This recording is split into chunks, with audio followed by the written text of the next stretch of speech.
This is a lecture on The Hero as a Poet by Thomas Carlyle, prepared by RM English Pathshala.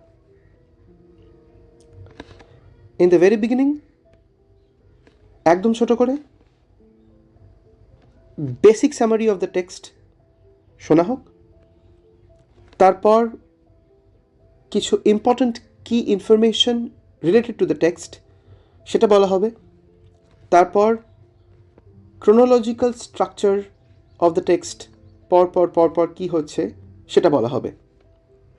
Let's get started. Thomas Carlyle hero as a poet টেক্সটে বলছেন,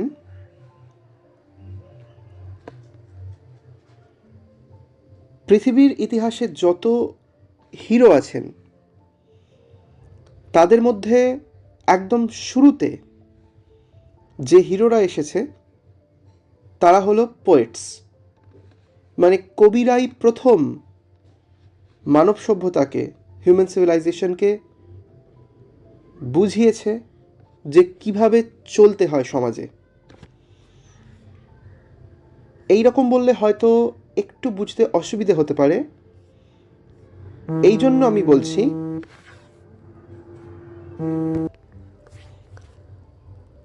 তো Carlyle is talking about multiple number of heroes. উনি basically একটা lecture সিরিজে বলেছেন যে 6টা রকমের হিরোজ আছে, 6 ফর্মস অফ হিরো। একদম শুরুটা হচ্ছে হিরো অ্যাজ ডিভিনিটি, মানে বিভিন্ন রকমের mythological texts like the Ramayana and the Mahabharata and the Iliad and the Odyssey. Iliad Odyssey ঠিক নয়, ওগুলো তো ঠিক মিথোলজি নয়। যাই হোক, let's say some legends from Greek mythology, some legends from Norse mythology, এরকম। তারা হচ্ছে প্রথম হিরো যাদের কথা সবাই পড়ছে বা জানতে পারছে, কিন্তু তারা হয়তো নন এক্সিস্টেন্ট। এর পরের পার্টে যারা হিরো ইন দ্য সোসাইটি হচ্ছে আর কি দ্য ফার্স্ট ওয়ান, যারা রিয়েলিটিতে এক্সিস্ট করে। According to Carlyle they are the poets, যারা রিয়েলিটিতে এক্সিস্ট করে। মানে লোকজন যাদেরকে ওয়ার্শিপ করবে, সেই ওয়ার্শিপিংয়ের জায়গাতে পৌঁছবে যারা, তারা হচ্ছে পোয়েটস। পোয়েটসদের আগে লোকে কাদেরকে ওয়ার্শিপ করেছে in the society? Divine figures, let's say Rama and Lakshman and Krishna, এরা হচ্ছে মিথোলজির পার্সনস। এদেরকে ওয়ার্শিপ করা হচ্ছে, but they might not exist in reality. তো ওই ফার্স্ট ফর্ম অফ ওয়ার্শিপিং হচ্ছে মিথোলজিক্যাল হিরোজদের। সেকেন্ড লেয়ার, তাদের পরে যাদেরকে লোকে ওয়ার্শিপ করেছে তারা হচ্ছে রিয়েলিটিতে এক্সিস্ট করে, যারা পোয়েটস, যারা কবিতা লিখছে। এটা হচ্ছে second stage of hero worship. পোয়েটসরা সত্যিকে দেখে, এবং আরেকটা কথা হচ্ছে সায়েন্স পৃথিবীতে আসার আগে, ফিলোসফিক্যাল থিওরি যারা ডেভেলপ করেছে তাদেরও আগে প্রথম কয়েকজন কবিতা লিখতে শুরু করেছে। They were poets and they were talking about what is human life, how is the society like, এরকম ধরনের কথাবার্তা। এটা হচ্ছে পোয়েটের হিরো হওয়ার মানে এগুলো হচ্ছে গ্রাউন্ডস। ওরাই লোককে, সমাজটাকে চিনিয়েছে, এইটা বলছেন কার্লাইল। তো hero poet is the one. আর before science and philosophy of course poetry এসেছে। Then he mentions certain specific poets Dante এবং শেক্সপিয়ারকে নিয়েই বেসিক্যালি এই লেকচারটা অ্যাটলিস্ট কনস্টিটিউটেড। যাই হোক, আমি ছজনের মধ্যে বাকি কারা কারা হিরোজ তাদের ব্যাপারেও একটুখানি বলি। অ্যাটলিস্ট মানে কার্লাইল যেরকম বলছেন যে এই লোকেদেরকে হিরো ভেবে সমাজ সভ্যতা তাদেরকে পুজো করে এসেছে। So the third hero according to Carlyle is the prophet, যে একটা রিলিজিয়াস লিডার, কোনো একটা ধর্মের প্রবর্তক, যে ধর্মকে স্থাপন করেছে কোনো একটা ধর্মকে। এরা লোকের কাছে হিরো, কারণ ওরা লোককে শিখিয়েছে যে কোন কাজটা করতে হয়, কোন কাজটা করতে নেই। So they are also kind of heroes. এখানে যেরকম অনেকগুলো রিলিজিয়াস গুরুজের কথা বলা যেতে পারে, Muhammad would be one of them maybe. হয়তো এদিকে Shri Chaitanya Dev might be one of them. এইরকম এটা হচ্ছে prophet, hero as a prophet, বা প্রফেট ইজ দ্য হিরো। তারপরেরটা হচ্ছে the priest is the hero. মানে ওই ধর্ম তো একজনেরা আবিষ্কার করে দিল, এবার তার পরের পার্টের যারা হিরোজ তারা হচ্ছে মানে সোসাইটি যাদেরকে হিরো বলে মাথায় করে রাখে তারা হচ্ছে প্রিস্টস, যারা কিনা ওই ক্রিয়েটেড ধর্মগুলোরকে ম্যানেজ করে রাখে। তারা হচ্ছে the next hero, the next point of worship, যাদেরকে লোকেরা খুবই বেশি করে ওয়ার্শিপ করে।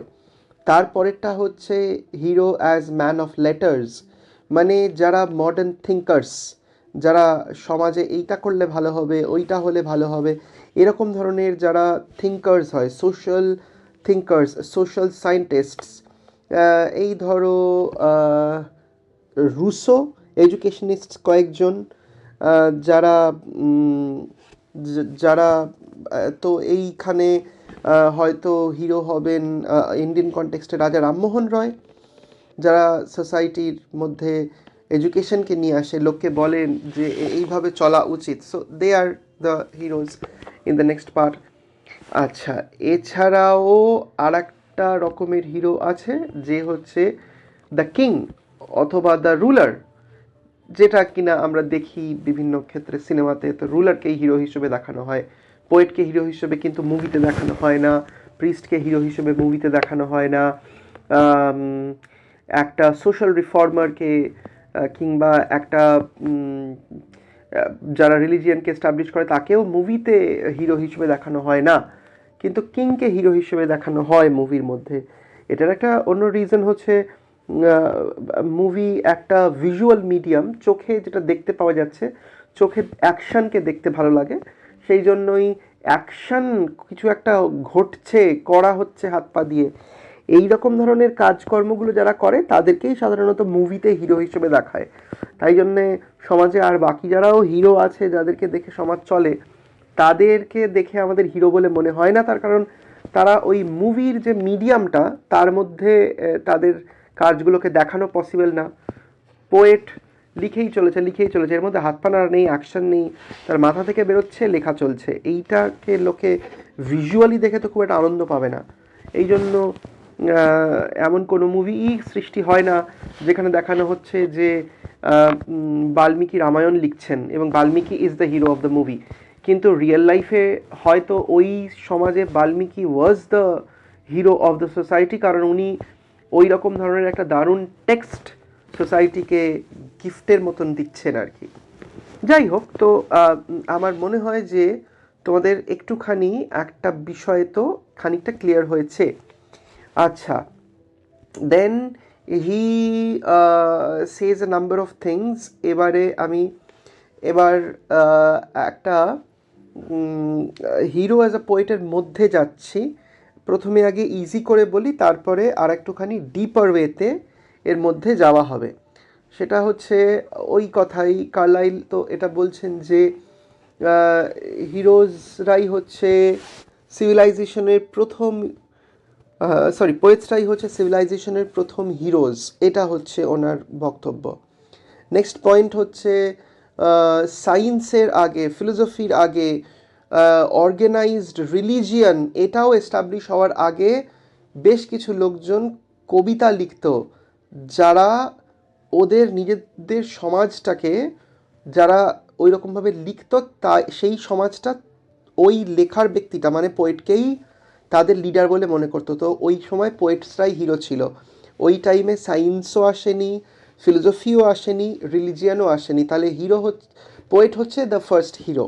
আচ্ছা, এর পরের যুক্তিটা হচ্ছে যে, বা 3 নম্বর যুক্তিটা হচ্ছে যে আহ, মানে কবি যে সে শুধুই একটা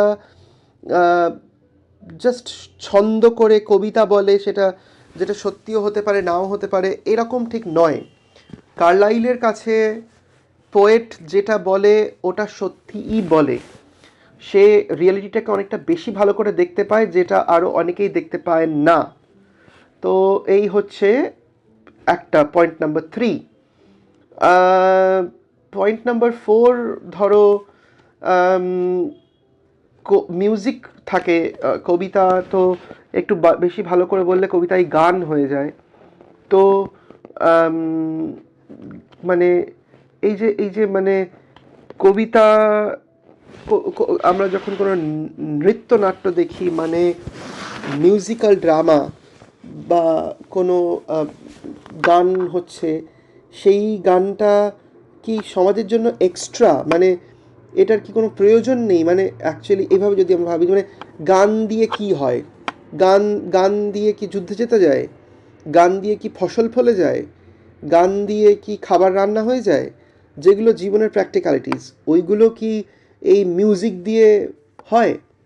আহ, তাহলে মিউজিকটা তো এক্সট্রা, এটা তো হচ্ছে একটা জাস্ট ডেকোরেশনের জন্য কাজে লাগছে। না, এটা ঠিক নয়। মিউজিক কাজে লাগে আরও ডিপার ওয়েতে। মিউজিক আমাদের সোলের সাথে কানেক্টেড। আমাদের সোল, মানে এটা টেক্সটে লেখা নেই, আমাদের সোল রিদমে চলে, মিউজিকও রিদমে চলে, এই জন্য মিউজিক খুব ইম্পর্ট্যান্ট। উনি যেটা বলছেন সেটা হচ্ছে কবিতায় মিউজিক আছে, সেই জন্য কবিতাও ইম্পর্ট্যান্ট, এটা উনি বলছেন। আচ্ছা, আহ, উম, এরপরে উনি বলেন যে আহ, কবি যেই রকমের ল্যাঙ্গুয়েজ ইউজ করে, কবি যেটা বিলিভ করে, ওই বিলিফটাই পুরো নেশনের, মানে দেশের সমস্ত লোক ওইটাই আস্তে আস্তে বিলিভ করতে লাগে। Let's say the Ramayan and the Mahabharata has been created by Vedavyas এবং বাল্মীকি। এরা পোয়েটস, এরা বিশ্বাস করেছে যে এই ক্যারেক্টার্সগুলো ছিল, এই ক্যারেক্টার্সগুলো এইভাবে বিহেভ করেছে, সেই ক্যারেক্টার্সদের ওপর ভিত্তি করে লোকেও এটা ভাবতে লেগেছে। তো বাল্মীকি বিশ্বাস করেছেন রাম বলে কেউ একজন আছেন, যদি আমরা ধরে নিই যে এটা শুধুই একটা গল্প, তাহলে আহ, প্রথমে আগে কবিকে বিশ্বাস করতে হয়েছে যে এরকম কেউ একজন আছেন, তারপরে লোকজন ওই ক্যারেক্টারে কবির ভাবনায় বিশ্বাস করা শুরু করেছে। তো তার মানে পুরো দেশের সব লোক কি বিশ্বাস করবে এবং তাদের মানসিকতা সাইকি কিভাবে গঠন হবে, this is actually dependent on the psyche of the poet. এইটা এখানে মোটামুটি বুঝতে পারা যাচ্ছে। তাহলে এর পরে উনি বলছেন আর একটা পয়েন্ট, সেটা হচ্ছে পোয়েটসরা হচ্ছে আহ, ভবিষ্যৎ বক্তা। তারা না নিজেও হয়তো তারা জানেন না, বা সমাজও তাদেরকে ভবিষ্যৎ বক্তা হিসেবে একজন গণৎকার হিসেবে পরবর্তীকালে কি হবে ভবিষ্যৎ দেখতে পাচ্ছি আমি, নিজের সময়ের থেকে এগিয়ে থাকা একজন মানুষ হিসেবে হয়তো সমাজ তাদেরকে অ্যাকনলেজ করে না, কিন্তু আসলে পোয়েটসরা যেটা বলে, যেটা লেখে, সেটা হতে পারে 100 বছর পরে গিয়ে সোসাইটিতে ওইটাই হয়। তো পোয়েটস আর লাইক, একটা শব্দ ব্যবহার করা, আনকনশিয়াস প্রফেট। পোয়েটস আর আনকনশিয়াস প্রফেট। আচ্ছা, আহ, এরপরে সিনসিয়ারিটি একটা ইস্যু, মানে যা কিছু করে পোয়েটস সেটা সে একদম মনের ভেতর থেকেই করে, মানে লেখাটা আর কি, তার লেখাটা মনের ভেতর থেকে আসে। তো সে হচ্ছে খুবই সিনসিয়ার নিজের কাজের প্রতি, আন্তরিকভাবে কাজটাকে করে। আচ্ছা, এইবার উনি দুটো বড় রাইটারের ব্যাপারে আলোচনা করেছেন, একটা হচ্ছে দ্যান্তে আর একটা হচ্ছে শেক্সপিয়ার। উনি বলছেন অনেক আগের যুগে মিডল এজেসের সময়তে সেই সময় সব লোকজন তাদের মানসিকতাগুলো কিভাবে শেপ হয়েছিল, তাদের ভাবনাগুলো কিসের দ্বারা প্রভাবিত হয়েছিল, দ্যান্তের লেখার দ্বারা। তো দ্যান্তে হচ্ছে আগেকার hero, which is a medieval poet hero. আর শেক্সপিয়ার নিজের লেখার মধ্যে যেসব ক্যারেক্টার্সদেরকে তুলে ধরেছেন তারা একটু রিসেন্ট টাইমসে মানুষের সভ্যতা, জীবন কিভাবে চলবে, মানুষের একে অপরের সাথে যেরকম ধরনের বিহেভিয়ার হওয়া উচিত, এইগুলো তার নাটকের ক্যারেক্টার্সে আমরা দেখতে পাই। তো দান্তে মানে ওল্ড এজেস বা মিডল এজেসের সময়ের লোকের মাস কনসিয়াসনেসকে ক্রিয়েট করেছে, সমস্ত মানুষের জনমত ঘুরেছে বা জনমত নির্ভর করেছে দান্তের লেখার ওপরে, যেটা কিনা মডার্ন মানুষের জীবনে চলবার পথ ডেভেলপ করেছে শেক্সপিয়ারের মাধ্যমে।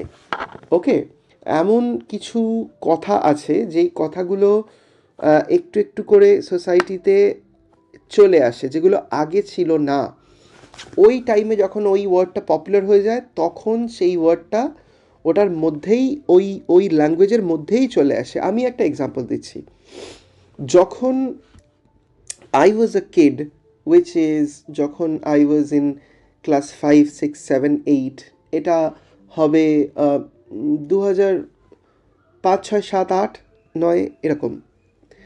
এই টাইমে বা তোমরাও যখন ছোট ছিলে, এই টাইমে যখন দোল যাত্রা, দোল উৎসব মানে হোলি, তার আগের দিন যে একটা কাজ হয় যেটার নাম হচ্ছে ন্যাড়া পোড়া। ওই বাচ্চারা সমস্ত শুকনো পাতা এক জায়গায় করে সেটার মধ্যে আগুন ধরিয়ে দেয় এবং তার আশপাশে সবাই আনন্দ করে, নাচে। এইটাকে ন্যাড়া পোড়াই বলা হতো, এটাই আমরা সকলে জেনে আছি। এরকম গান আছে, আজ আমাদের ন্যাড়া পোড়া কাল আমাদের দোল, এরকম। আমি বিগত 2 বছরে দেখছি যে একদিন 2-3 বছর আগে দেখলাম যে একটা ছোট্ট ভিডিও এসছে যেখানে কয়েকজন এটা বলাবলি করছে যে হোলিকা দহন করা হবে। এই যে কথাটা সোসাইটির মধ্যে চলে এলো, এরপর থেকে আমি দেখছি যে স্টুডেন্টসরা, বন্ধুরা যারাই মেসেজ করছে তারা হোলিকা দহন কথাটা ব্যবহার করছে, ন্যাড়াপোড়া কথাটা রিপ্লেসড। এই যে ওটা কোনো একটা কেউ এই ভিডিওটা বানিয়েছিল, সেইখান থেকে ল্যাঙ্গুয়েজটা চলে এসছে হয়ে সোসাইটি ইনফ্লুয়েসড হয়ে গেছে। কিন্তু ওই টাইমে যখনকার কথা অ্যাটলিস্ট কার্লাইল লিখছেন, সোশ্যাল মিডিয়া তো এক্সিস্ট করে না, তাহলে নতুন ফর্ম অফ ল্যাঙ্গুয়েজ অন্য কোথাও থেকে আসবে নিশ্চয়ই। সেগুলো হচ্ছে এই কবিদের লেখা থেকে, তাদের লেখা থেকেই সোসাইটি ইনফ্লুয়েসড হতে থাকে। আচ্ছা, এইবার আমরা আর একটু ডিটেলে যাব। তো আমি একবার ফাইনাল বলে নিচ্ছি, দান্তে আর শেক্সপিয়ারে যাওয়ার আগে টেক্সটের এক্স্যাক্ট স্ট্রাকচারটা কীরকম। একদম শুরুর দিকে একটা ইন্ট্রোডাকশন দেওয়া হচ্ছে যে একটা like idea, hero as a poet মানে ঠিক কী হবে। এইখানটাতে উনি বলছেন যে মানুষ প্রথম হিরো সোসাইটির পোয়েট ছিল, যখনও সায়েন্স আসেনি, যখন রিলিজিয়ন আসেনি, এটা তারপরে ইন্ট্রোডাকশনের মধ্যেই বলা হচ্ছে যে আর্লিয়ার সময় মানুষ নিজেদের ভয়, ভাবনা এগুলো কবিতার ছন্দের মধ্যে থেকেই এক্সপ্রেস করতো। এটা হচ্ছে ইন্ট্রোডাকশনের পার্ট। এর ঠিক পরের পার্ট হচ্ছে পোয়েট কারা poets. According to Carlyle, who are the poets. Carlyle শুধুমাত্র তাদেরকে পোয়েট বলতে চায় না যারা জাস্ট ছন্দে কিছু লিখে দেয়। তারা হচ্ছে পোয়েট অ্যাকর্ডিং টু কার্লাইল যারা অনেক দিন অবধি সভ্যতা এগিয়ে যাবে এরকম একটা ভাবনা আগে থেকেই ভেবে সেইটাকে বলে, মানে ভবিষ্যৎ দ্রষ্টা, যিনি ভবিষ্যৎ দেখতে পাচ্ছেন, এরকম ব্যক্তিরা হচ্ছে কার্লাইলের কাছে পোয়েটস, মানে যারা লিখেছে এবং তাদের লেখাগুলো দেশকাল সীমানার গণ্ডিকে পেরিয়ে গেছে, এটা হচ্ছে পোয়েটস। দেন উই হ্যাভ বলছে যে পোয়েট্রির মধ্যে যে মিউজিক আছে সেই মিউজিকটা শুধু একটা এক্সট্রা নয়, মিউজিকটা মানুষের সোলকে টাচ করে যায়। তো পোয়েট সেই পোয়েটসদের যেই পোয়েটসদের পোয়েট্রির মধ্যে মিউজিক আছে তারাই রিয়েল পোয়েটস। আর একটা হচ্ছে এইগুলো প্রত্যেকটাই হু ইজ এ পোয়েটের মধ্যে পড়ছে।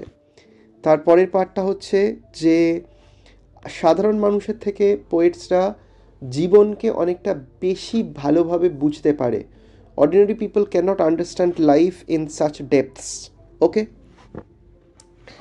এর পরের পার্টে মানে আর একটা সেগমেন্ট হয়ে যাচ্ছে, সেটা হচ্ছে পোয়েট সত্যি কথাকে তুলে ধরে, এটাই হচ্ছে পোয়েট। যা সে দেখে সেইটাকে সে খাতার মধ্যে লেখে, সে কিছু বানায় না। মানে পোয়েটসরা মিথ্যে কথা বলে না, পোয়েটরা যা দেখতে পায় সেটা খাতায় লেখে। এর মানে হচ্ছে অন্যেরা ওইগুলো দেখতে পায় না, পোয়েটসরা দেখতে পায় বলে লিখছে। এমন নয় যে পোয়েটরা বানিয়ে বানিয়ে মিথ্যে কথা লিখছে। তো লোককে পোয়েটসরা বুঝতে সাহায্য করে জীবন মানে কি, প্রকৃতি মানে কি, ভগবান মানে কি, মানবিকতা বোধ কাকে বলে, এগুলো পোয়েটসদের লেখার মধ্যে থেকে people get to understand this things. এটা হচ্ছে poet as a revealer of truth, এই পার্টে 3 নম্বর পার্ট অ্যাকচুয়ালি। এর পরের দিকে বলা হয় যে পোয়েট হচ্ছে সোসাইটির লিডার, জাতির মানে দেশের সমস্ত লোক কীভাবে ভাবনা শুরু করবে এইটা পোয়েটের কাছ থেকে লোকে শেখে। পোয়েটরা আগেকার সময়তে বেশ কিছু টিচাররা পোয়েট হতো, বেশ কিছু পুরোহিতরা পোয়েট হতো, বেশ কিছু লিডার্সরা পোয়েট হতো। তো তারাও লোককে শেখাতো কিভাবে, মানে যে ধরো লিডার যুদ্ধ করে এসছে, এমনি এমনি তো সে লোককে বললে কিভাবে তার কথা শুনবে কেউ, তো সেও কবিতার মাধ্যমে নিজেকে এক্সপ্রেস করতো তাহলে। তো আর লোকে পোয়েটসদেরকে এত সম্মান কেন করতো, তার কারণ সব লোকেরা জানতো যে পোয়েটরা সত্যি কথা বলছে। তো এটা হচ্ছে আর একটা ফ্যাক্টর।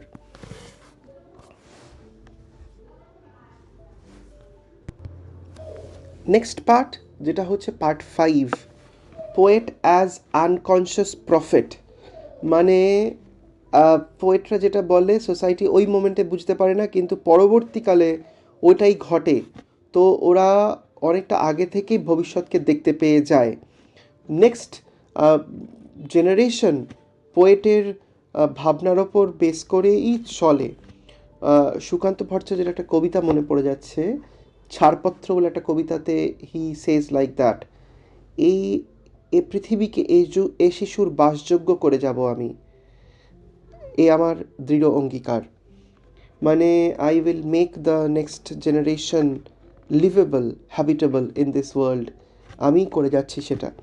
তো পোয়েট তার মানে বলছে আমি আমি বেটার সিচুয়েশান বানাই for the next civilisation, for the next generation.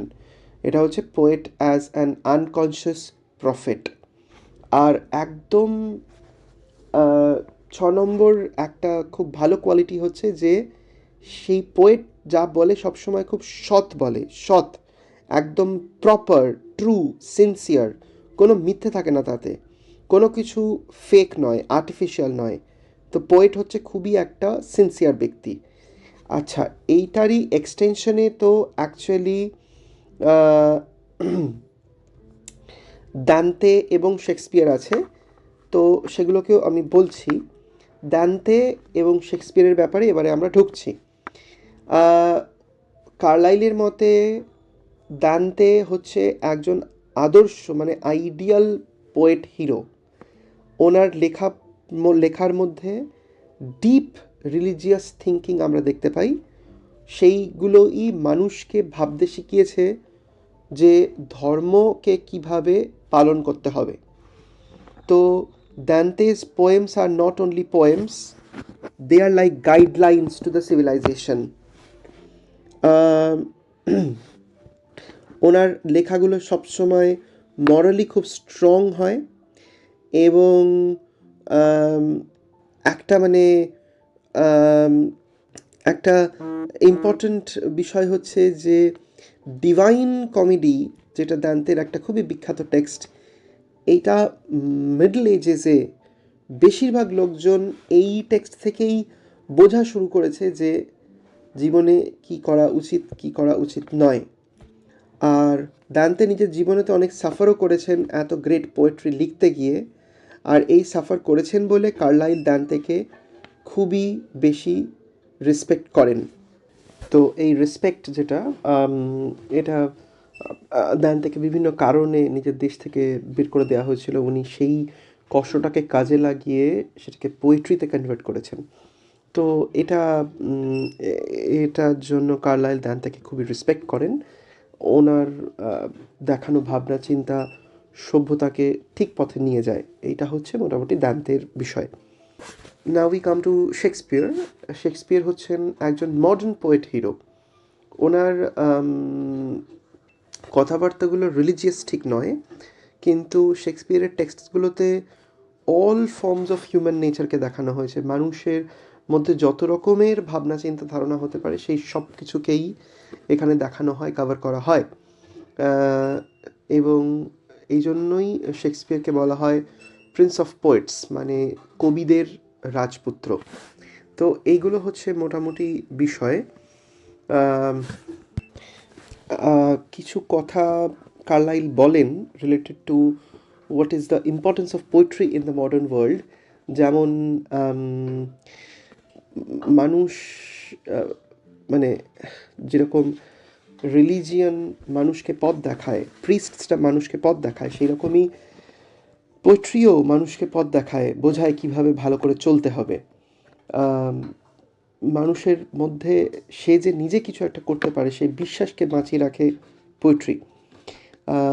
একটা সোসাইটির মধ্যে কোন দিকে সমাজের চলা উচিত এই ব্যাপারেও ভাবনা দেয় পোয়েট্রি।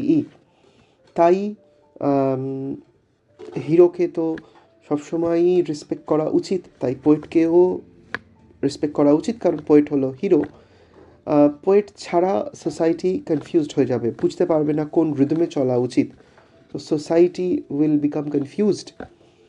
আর হিরো শুধু একজন আর্টিস্ট নন, হিরো হচ্ছেন পোয়েট শুধু একজন আর্টিস্ট নন, পোয়েট হচ্ছেন একজন হিরো যিনি সমাজে মানবিকতাকে বাঁচিয়ে রাখতে, হিউম্যানিটিকে প্রিজার্ভ করতে সাহায্য করেন। মোটামুটি এগুলোই আছে টেক্সটের মধ্যে।